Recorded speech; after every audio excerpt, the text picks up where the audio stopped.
Bonsoir à tous, bienvenue dans votre émission La Réunion Léla. On va d'abord parler d'éducation, de parentalité. C'est dans Cosmo Réunionnais.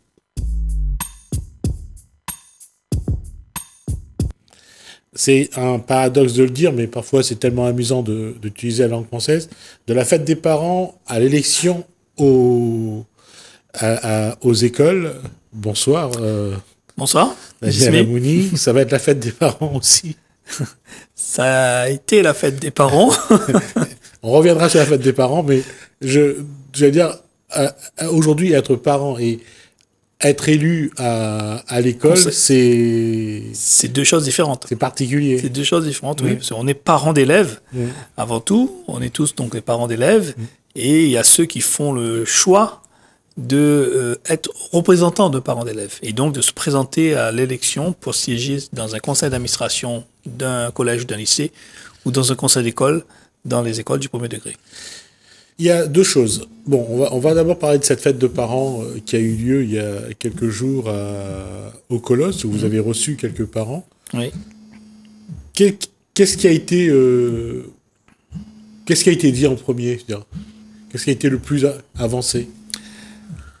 Alors, ce qui ressort des rencontres que nous avons eues avec les parents, c'est un besoin d'écoute, un besoin d'échange, un besoin de connaissance. C'est-à-dire que beaucoup de parents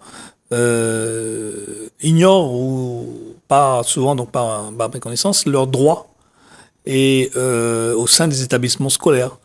Donc, il y a besoin d'information, besoin de formation, besoin de se faire connaître. Et puis, la deuxième chose, c'est que beaucoup de parents, en fait, ne connaissent pas les associations de parents d'élèves. Et c'est un fait, beaucoup de parents ne connaissent pas les associations de parents d'élèves. Et même lorsque c'est connu, on sait, pour continuer à le vivre, moi, pour l'avoir vécu, que les parents manque entre guillemets de courage pour assumer justement leurs droits et assumer les responsabilités qu'exige le rôle de représentant de parents d'élèves. Alors, je dis pas qu'il manque de courage, parce que déjà c'est courageux de présenter aux élections. C'est courageux de vouloir être représentant. Moi, je parle pas de ceux qui sont élus. D'accord. Pour ceux qui n'osent pas se présenter. Ceux qui n'osent pas, il y a plusieurs situations, effectivement. Il y a ceux qui n'osent pas parce qu'ils ne connaissent pas. Donc, leurs droits, ils connaissent pas ce qu'ils peuvent faire. Il y a ceux qui ne se présentent pas parce qu'ils nous le disent par peur de représailles, que ce soit de l'enseignant ou de l'administration, mais parfois plus souvent, d'ailleurs, qu'on nous dise, on a peur, notamment dans le premier degré, on a peur de représailles de la part de la municipalité. Oui, parce que là, c'est... J'allais dire, on est en contact, puisque la case d'école est gérée directement par la municipalité, entre autres. Et puis, il y a ce contact direct avec les élus. Ce qui n'est pas le cas au collège ou au lycée, où il y a un représentant du département ou de la région. Là, ce sont des représentants de la commune. Et tout à fait. Et aussi parce que on fait souvent l'amalgame de dire que si on se présente notamment au sein d'une association de parents d'élèves, on a peur d'être pointé du doigt en disant qu'on est contre le maire et donc on n'ose pas venir avec les associations de parents d'élèves. Si on dénonce quelque chose, c'est qu'on est contre le maire. Voilà. Le raccourci est rapide. Tout à fait. Pour un certain nombre, oui. Pour d'autres, c'est l'inverse. Pour d'autres, c'est la proximité avec les élus pour faire avancer les choses au niveau de l'établissement. Mais c'est surtout le fait de, adhérer à une fédération comme la FCPE, qui est souvent, où on fait l'amalgame en disant, oui, mais vous faites de la politique.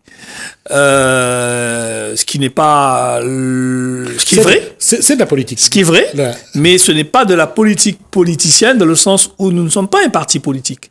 Nous sommes une association de parents d'élèves Et quand je dis que nous faisons de la politique, c'est que à partir du moment où on premier du terme, c'est-à-dire qu'à partir du moment où nous faisons des propositions, à partir du moment où nous portons des revendications, c'est faire de la politique. Mais c'est comme tout un chacun, lorsqu'il donne son opinion, que ce soit sur la radio, à la télévision, dans la presse ou dans la rue, ou même en discutant, lorsque vous émettez une opinion, c'est de la politique, quelque part. Parce que la politique, c'est quoi? C'est participer à la gestion de la ville. Oui. C'est ça le sens noble de la politique. Et donc, on a une connotation assez mauvaise de la politique, et donc on craint souvent qu'on soit assimilé à être un opposant au maire en place. De toute façon, il y a une chose ici qui a été cultivée par les traditions, c'est si on n'est pas pour, on est forcément contre. Tout à fait. Et si on dit quelque chose qui ne va pas dans le sens de la municipalité en place, du conseil municipal en place, on est forcément contre. Et chaque petite chose qui est dite est amplifiée, déformée, et ça dessert souvent la cause de l'éducation. Ça dessert, oui, parce que justement, donc comme tu viens de le dire, c'est que par méconnaissance, par les on-dit, on a plus tendance à écouter les on-dit, les rumeurs, que d'aller chercher quelque part la vérité là où elle est. Et donc, un exemple tout bête, hein, quand vous avez des toilettes qui fonctionnent pas dans un établissement, dans une école, ça relève de la mairie. Donc là, on va le dénoncer. Mais s'il s'agit d'autres choses, de mettre en place des actions pour les parents ou même donc voter des choses au conseil d'école, on craint que notre vote fasse préjudice ou porte préjudice à soi vis-à-vis de la mairie ou vis-à-vis parfois du directeur, de la directrice de l'école ou de l'enseignant. Ça aussi, il faut pas l'occulter. Il y a aussi moi j'ai souvent des parents qui me disent mais oui, mais si il vient avec d'autres là, mais est-ce que ça va pas avoir là ça va pas avoir un autres sur mon marmaille, en parlant donc de l'éducation nationale, parce que on veut bien s'engager, on veut bien faire des choses, mais si c'est pour que mon marmaille en souffre, ben il veut pas. Donc il y a un petit peu aussi ce côté-là qui fait que certaines personnes n'osent pas, et pourtant quand on cause avec eux, ils ont des choses à dire. Mais ils ont de la peur de dire ce que ils ont la peur d'engager les autres, par peur de représailles sur les autres marmailles à l'école, et notamment quand on est au collège, au lycée, dire oui, conseil de discipline, on va mon maman conseil de discipline, tout ça. Donc on a un peu peur de ça aussi. Il y a une chose, puisqu'on parle de ça, il y a une chose qui est vraie depuis cette pandémie. À moins que je me trompe, hein, je ne mets qu'une impression. L'école s'est refermée. Aujourd'hui, avant, il y avait une façon de communiquer qui était assez ouverte. Aujourd'hui, avec tous les protocoles qui sont mis en place, avec je ne dis pas que c'est la faute de l'école, hein, ouais. Mais je dis, le contexte fait que l'école s'est refermée sur elle. Aujourd'hui, tout le monde le dit, tout le monde le reconnaît. Cette pandémie a fait beaucoup de dégâts dans les relations entre les parents et l'établissement, à cause de ces protocoles, mais aussi parfois on en a profité pour un petit peu éloigner encore plus les parents, notamment lorsqu'on voulait faire des réunions parents, on disait que c'était pas possible. Ça fait quand même 2 ans, donc c'est la première rentrée depuis la pandémie où on remet en place les réunions de parents. Les 2 précédentes rentrées, on n'a pas pu faire ça. Et donc voilà, il y a tout un lien à retisser, à recréer, et c'est plus compliqué qu'avant parce que quand on prend, malheureusement, c'est comme dans la vie, hein, quand on commence à prendre de mauvaises habitudes, on a du mal à en changer. Et donc ça va prendre du temps pour reconstruire ce lien, ça va prendre du temps pour restaurer une certaine confiance et dans la relation parents-enseignants, parents-établissement. Mais il y a aussi une chose qu'il va falloir réapprendre, c'est un paradoxe lorsqu'on parle d'éducation, on parle de parents, on parle de personnel d'éducation, c'est de se dire, est-ce qu'on sait encore communiquer? Parce que je crois que ça aussi, ça a été perdu. Communiquer, c'est un gros mot. Tout dépend ce qu'on met derrière. Il y a la communication orale, la communication visuelle, la communication par les réseaux, la communication. C'est vraiment d'échanger. C'est vraiment compliqué. Oui, être vraiment des partenaires. C'est plus compliqué, effectivement. Après, tout dépend à quel niveau. Nous, à notre niveau, au niveau donc d'une fédération, on a quand même des relations avec le rectorat, par exemple. Même si c'est pas évident. Je disais encore dernièrement à la radio on n'avait pas eu de réunion de rentrée avec Madame la rectrice, ce qui n'est pas normal. Donc il y a aussi effectivement tout ça à remettre un petit peu sur les rails, à relancer la machine. Nous avons une réunion justement prévue mercredi pour parler des élections de parents d'élèves. Elle aurait dû se faire plus tôt normalement, mais au moins voilà. Donc il y a des choses qui se remettent en place, mais oui, la communication est plus difficile parce qu'il y a eu ces barrières, il y a eu ces protocoles qui fait que ça se passe par visio, etc. Est-ce que certains en ont profité justement pour que ces barrières soient plus solides, soient plus fortes, pour faire reculer un peu les empêcheurs de tourner en rond? Je ne pourrais pas généraliser parce qu'il faudrait qu'on ait la vision sur l'ensemble des établissements de la Réunion. Je rappelle quand même plus de 577 ou 580 établissements publics dans lesquels nous pouvons intervenir. Et malheureusement, on n'a pas cette capacité à aller dans tous ces établissements. Mais là où nous ferons monter des choses, c'est un peu compliqué. Ça dépend aussi des relations que l'on avait avant avec l'établissement. Là où ça se passait bien, eh ben ça c'est plutôt bien, toute proportion bien gardée, ça a continué. Là où ça se passait plutôt mal, ben on peut dire que ça a été amplifié là aussi et que cette relation c'est dégradé. En tout cas, on en a profité pour mettre un petit peu plus les ponts. Mais il faut pas généraliser. Dans l'ensemble, les établissements ont joué le jeu avec les moyens qu'ils avaient, avec les protocoles que eux-mêmes découvraient parfois comme nous, parfois même après nous, et que c'était pas évident. Maintenant, comme je le disais, il y a tout un travail de réappropriation des lieux par les parents qui doit se faire en collaboration avec les établissements, bien évidemment, en collaboration avec les collectivités, avec le rectorat. Donc, ce que nous disons à ces chefs d'établissement, à ces directeurs et directrices d'école, que nous ne sommes pas, comme parfois certains l'imaginent, des opposants ou des ennemis. Nous sommes des partenaires. Nous sommes là pour co-construire et donc allons co-construire pour nos enfants. La situation aujourd'hui, elle est plutôt complexe. J'allais dire, il y a beaucoup d'incertitudes. C'est dans ce contexte-là que se préparent ces élections de représentants de parents d'élèves au Conseil des écoles? Alors, pas à ce niveau-là. La difficulté pour nous, c'est justement de renouer le lien avec les parents, nous aussi, parce que pendant ces 2 ans, ça a été distendu.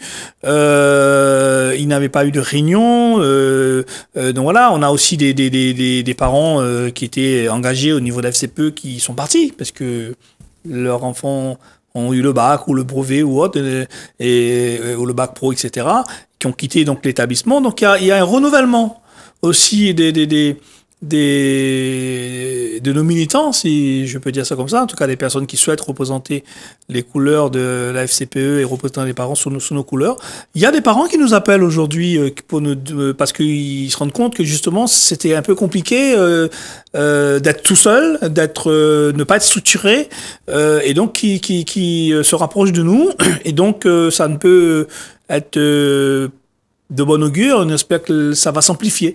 Mais une élection de parents d'élèves c'est très intense parce que ça se passe dès la rentrée. On est déjà aujourd'hui le 5 septembre. Le dépôt des listes, c'est le 12 septembre, c'est-à-dire c'est lundi prochain.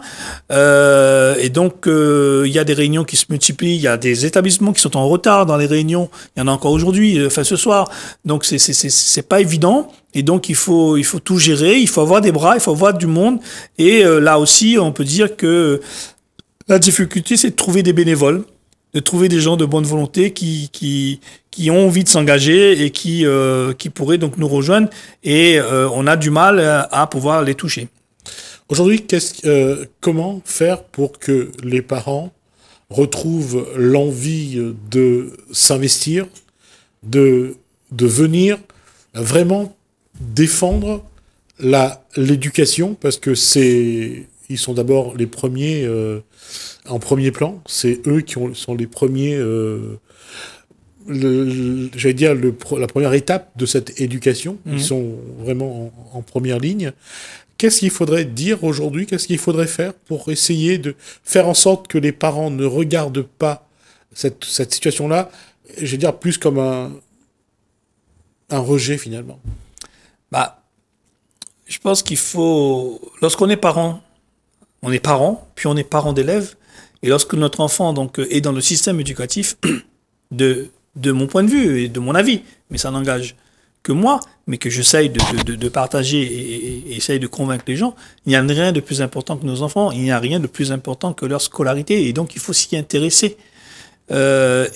Participer à la vie de l'établissement est une façon aussi de s'impliquer dans l'éducation de nos enfants, c'est de voir qu'est-ce qui se passe dans l'école, parce que on dit souvent qu'on n'a pas le temps de se faire ceci, on n'a pas le temps, mais dès qu'on a un problème, on cherche, on va chercher, et voilà. Et moi, on a rencontré lors de cette fête des parents, des parents qui nous disent, ah ben si tu connais, moi l'année dernière, on a eu des problèms avec mon maman, il m'a dit débrouiller moi tout seul, parce que ne connaissait pas la FCPE.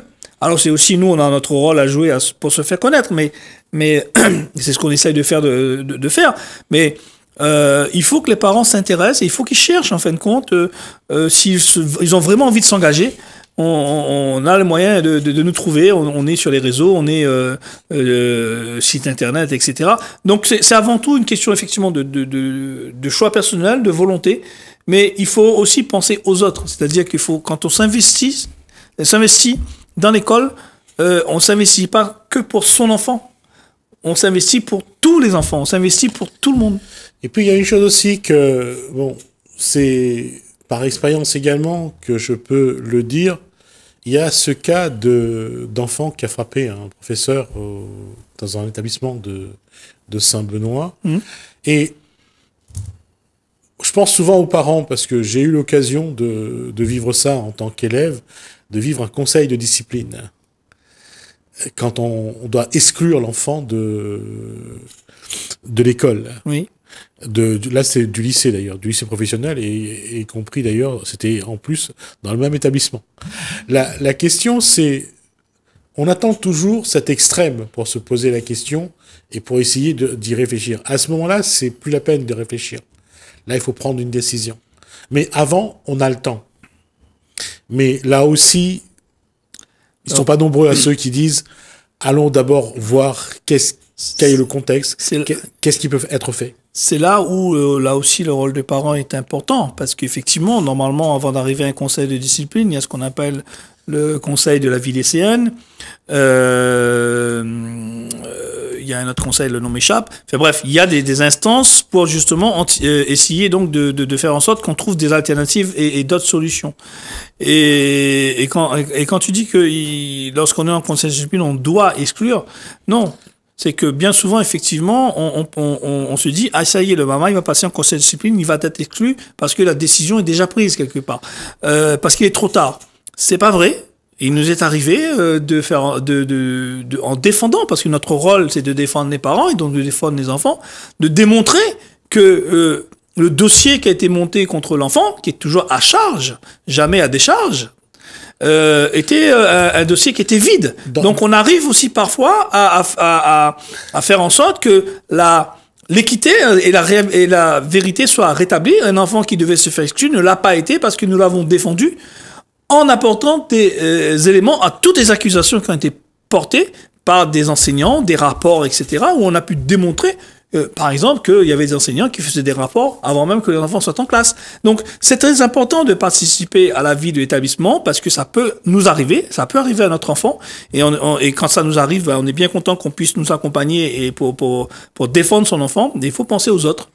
Et être présent dans l'établissement, être présent au conseil d'administration permet de siéger dans les conseils de discipline et de pouvoir, non pas venir absoudre les enfants, c'est pas ça. Quand un enfant a fait une bêtise, il faut dire qu'il a fait une bêtise et il doit avoir une sanction. Mais c'est de faire en sorte que la sanction soit juste. Et non pas à chaque fois de dire, là, on envoie au conseil de discipline pour l'exclure de l'établissement. Parce que c'est reporter le problème sur un autre établissement, surtout quand un enfant est mineur, puisque l'école est obligatoire. Et au lieu de trouver des solutions, on se débarrasse du problème sur le dos de notre établissement. Bah, c'est un petit peu ça aussi, les établissements scolaires. Je ne vais pas dire que ils choisissent la solution de facilité, mais souvent, on se débarrasse de la patate chaude. On se débarrasse de la patate chaude et l'argument qui est souvent avancé, c'est de dire le fait de changer l'élève de son environnement, de le mettre dans un autre environnement, ça va régler le problème. C'est pas aussi simple que ça. Et ce sont des arguments, je dirais, purement administratifs. C'est-à-dire que c'est un numéro, c'est un dossier, mais le côté humain est très souvent oublié à ce moment-là. Alors on nous dira toujours qu'on a tout fait auparavant, sauf que le tout fait auparavant, on n'en voit pas forcément la trace. Parce que on est toujours dans un système où l'enfant a toujours tort. Le maître a toujours raison. On doit le respecter. Oui, on doit respecter l'enseignant. Mais l'enseignant doit aussi respecter l'élève, comme le parent doit respecter l'enseignant et l'enseignant doit respecter le parent. Là, le respect, c'est réciproque. Il ne peut pas toujours être un sens unique. Et ce sentiment parfois d'injustice conduit l'enfant qui est en construction, qui est en recherche de sa personnalité, qui s'affirme, de se dire je ne suis pas d'accord et je me révolte. Et ça, il faut savoir l'écouter pour que justement on n'en arrive pas à la situation où l'enfant se dit là il n'y a plus de solution et il bascule dans la violence. Tout ce travail qui doit être fait en amont, il n'est pas suffisamment mis en lumière, il n'est pas suffisamment mis en œuvre, parce que aussi, il faut le dire, nous avons des classes qui sont surchargées, nous avons des enseignants qui sont surbookés, voire parfois au bord du burn-out, donc qui ont beaucoup de choses à faire, et du coup on délaisse ce volet-là, et malheureusement, effectivement, lorsque vous avez un enseignant qui se fait agresser, c'est trop tard. Mais on n'a pas la version de l'enfant. Encore une fois, et je le dis et je le répète, nous ne cautionnons aucune violence. Nous condamnons toute forme de violence. Mais la violence, elle vient de toutes parts. Elle ne vient pas que de l'enfant. L'enfant, parfois, il est victime de violence. Et quand il voit qu'on ne règle pas son problème, il réagit comme il voit. Il voit qu'on est violent avec lui. Il se dit, la violence, ça doit être la solution. La réponse doit être la violence. En tout cas, c'est donc aux parents d'abord et aux associations de parents d'élèves ensuite de voir ce qu'il y a à mettre en place. On a l'occasion de revenir sur ce sujet-là. On a déjà dépassé nos 20 minutes qui nous étaient imparties.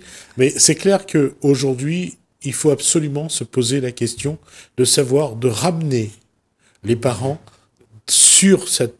dans cet espace-là, parce que je pense que si les parents sont plus présents, il y aurait plus de discussions. Pas sûr qu'il y aurait plus de résultats, mais au moins, il y aurait des discussions.